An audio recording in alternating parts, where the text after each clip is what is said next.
Welcome back to the channel. We are out here at our compost pile we had just built yesterday. We are a little over 24 hours, and I want to talk about how fast your compost should heat up. We're sitting right in the steady and active range. We're on our way up, and it's only been about 24 hours.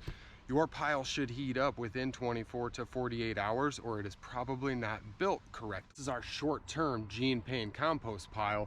I can see that we're slowly losing a little bit of temperature here. It's still sitting right on the line.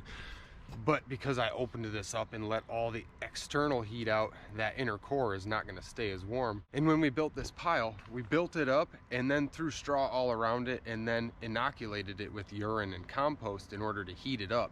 This is a surefire way to get some heat real quick, and it may be a short-term use, but it's all we need to get us till we get our wood chips from our local tree service in order to build a large Gene Payne compost pile. I just wanted to share the process of starting this pile and getting it hot and letting it burn for a while, and I will bring everybody along for the duration of this pile and the build of the next pile, because that will be the long-term pile that will get us through the winter here. I just wanted to kind of show the size of the pile here. It still never shows the full size of it on camera.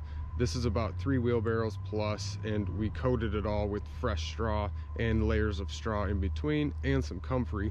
And like I said, we pulled our straw all the way around it and kind of insulated it, and then we inoculated it with our fresh and unfinished compost also, and we threw some urine and then watered it all in, got it to the right consistency. You can see everything is about the same consistency of moisture, and that is key to getting this to fire up, aside from the carbon and nitrogen ratio. So stay tuned as we bring updates on this little greenhouse heating system, and we're going to be heating our large 52-foot greenhouse with a massive Gene Payne compost pile. There is a lot to look forward to this winter.